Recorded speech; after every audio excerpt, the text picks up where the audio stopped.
치열이 좀 좋지 않으셨는데 위아래 앞니 12개를 받았다. 위에 6개, 아래 6개. 다음 분, 수진님. 최소 2개 정도는 라미네이트를 하지 않으셨을까 싶어요.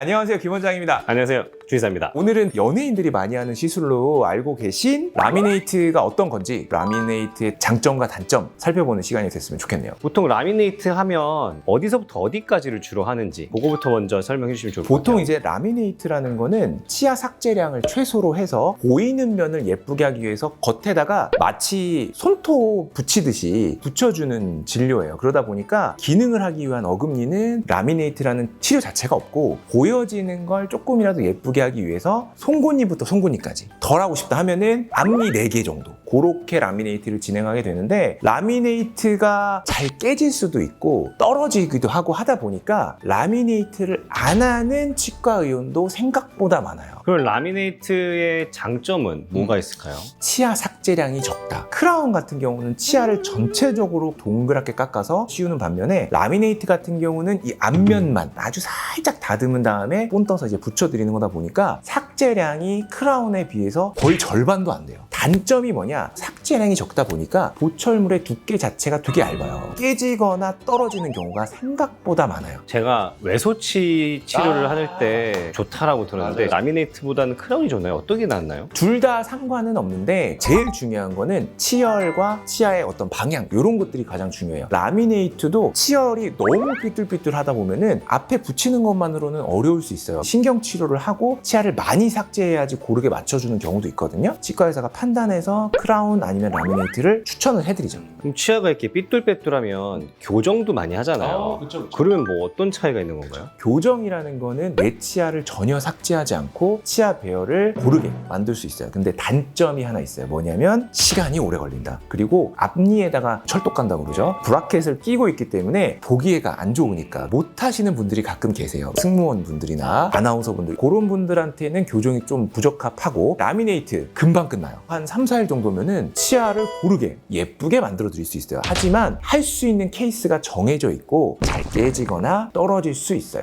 그런 것만 주의해 주시면 라미네이트도 괜찮은 진료예요. 치아 사이가 벌어져 있거나 치아가 조금 작으신 분들은 혹시 이거 레진 치료로도 되나요? 라고 물어보시는 경우가 있어요. 레진, 크라운, 라미네이트 이런 것들 간단하게 좀 비교해 주시면 좋을 것 같아요. 레진이라는 거는 말 그대로 치아면에다가 레진이라는 재료를 덧붙이는 거예요. 레진이라는 재료는 라미네이트보다도 훨씬 잘 떨어지고 변색도 훨씬 잘 돼요. 커버할 수 있는 영역 자체가 아주 마일드하게 벌어져 있거나 어디가 살짝 깨졌거나 이런 거는 가능한데, 치아 전체적으로 고르게 예쁘게 만들어주기 위해서는 레진으로는 좀 힘들어요. 라미네이트 같은 경우는 치아를 전체적으로 고르게 마일드한 케이스에서 할 수 있고, 다만 크라운보다는 강도가 약해서 좀 깨질 수 있다. 크라운 같은 경우는 강도도 워낙 좋고 치아를 전체적으로 깎기 때문에 조금 심한 케이스에도 적용할 수가 있어요. 특히 이제 신경치료가 동반된다 하면은 거의 모든 케이스에서 치아 배열을 고르게 만들어줄 수가 있습니다. 다만 신경치료를 해야 된다거나 치아를 많이 깎아야 된다거나 이런 게 있기 때문에 그런 장단점이 있어요. 그래서 치과 의사가 추천드리는 진료가 있고 환자분이 생각하시는, 원하시는 진료가 있기 때문에 그걸 이제 절충해서 저희가 이제 결정을 하게 되는 거죠. 제로네임트나 최소 삭제 라미네이트 이런 것도 있대요. 정말 마일드한 케이스, 진짜 살짝 삐져나오거나 크게 차이가 안 나는 것들, 그런 것들은 거의 삭제를 하지 않고서도 붙이는 걸로도 가능은 해요. 근데 치아 자체가 두꺼워집니다. 치아가 살짝 더 튀어나올 수 있어요. 앞쪽에다 붙이니까. 요분 케이스를 설명을 드리면, 저희 병원에서 이제 라미네이트를 위쪽 앞니 4개를 진행을 하신 분인데 치아 사이가 좀 많이 벌어져 있으셨어요. 요걸 저희가 다이아스테마라고 하는데, 치열 자체가 크게 나쁘지 않으시다 보니까 라미네이트가 가능했던 케이스예요. 치아를 보면은 약간 파여있는 부분들이 있었거든요. 그래서 보강한 다음에 라미네이트로 넘어가게 됐고, 라미네이트를 하고 나신 다음에 만족도가 정말 좋으셨죠. 엄청 좋으셨어요. 그래서 이 라미네이트는 심미적인 부분을 치료하는 데 있어서는 굉장히 좋은 치료예요. 자, 요분은 외상 때문에 앞니가 깨지셔가지고 오셨는데 치열도 조금 삐뚤어져 있고, 게다가 치아가 많이 깨져 있다 보니까 라미네이트가 적합한 치료가 아니었어요. 그래서 크라운이 들어가게 됐고, 크라운 하는 김에 치아 배열도 조금 더 가지런하게 그렇게 만들어 드린 케이스고, 요분이 위아래 앞니가 원래부터 살짝 벌어져 있긴 하셨어요. 맞아요. 그걸 최대한 줄여드리고 싶어서 적당한 길이로 만들어 드린 게 요 정도였고, 환자분 만족도는 정말 좋으셨어요. 다음은 저희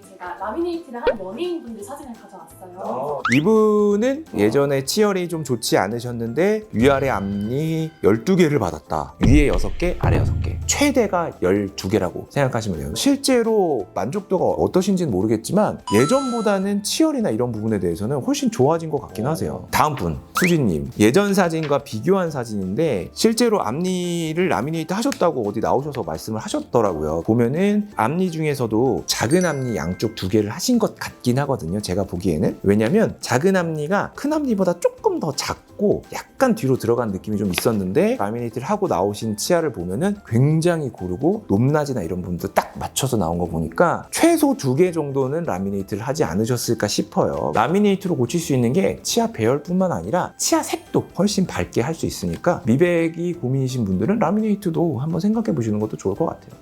다음 분, 태연님. 위에 앞니를 하셨는 건지 모르겠는데 예전 사진을 보니까 아래 앞니의 배열이 좋지가 않으시네요. 어떻게 진행하셨는지는 뭐 제가 100% 확신드려서 말씀드리긴 어렵지만 스마일 라인은 아주 잘 만들어졌네요. 다음 분은 도저히 모르겠다. 나 알았는데? 뉴진스의 뉴진스예요? 뉴진스의 혜인님.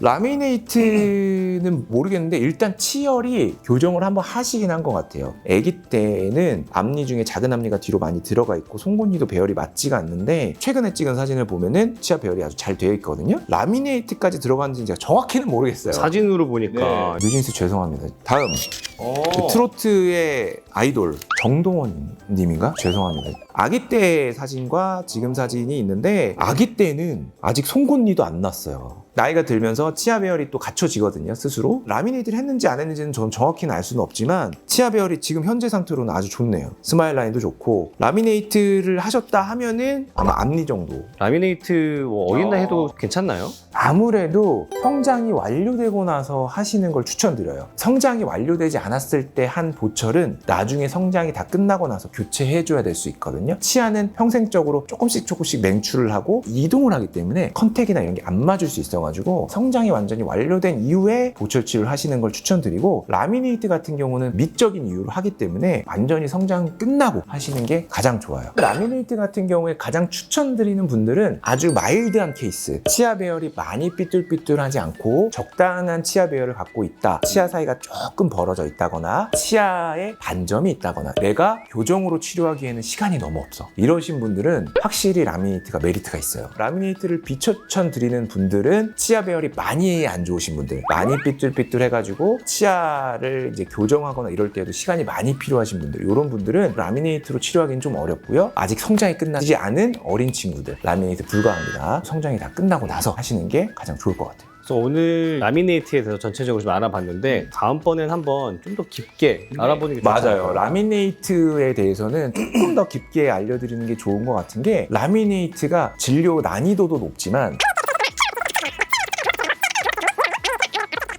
그래서 조금 더 깊숙이는 다음번에 조금 더 알려드리는 게 훨씬 좋을 것 같아요. 실질적인 라미네이트의 방법, 크라운과 라미네이트가 가지고 있는 장단점들을 조금 더 딥하게 바라보는 거는 다음 시간에 알아보면 좋을 것 같아요. 자, 그럼 오늘은 여기까지 할 거고요. 다음번에는 더 재밌는 영상으로 찾아뵙겠습니다. 안녕! 안녕.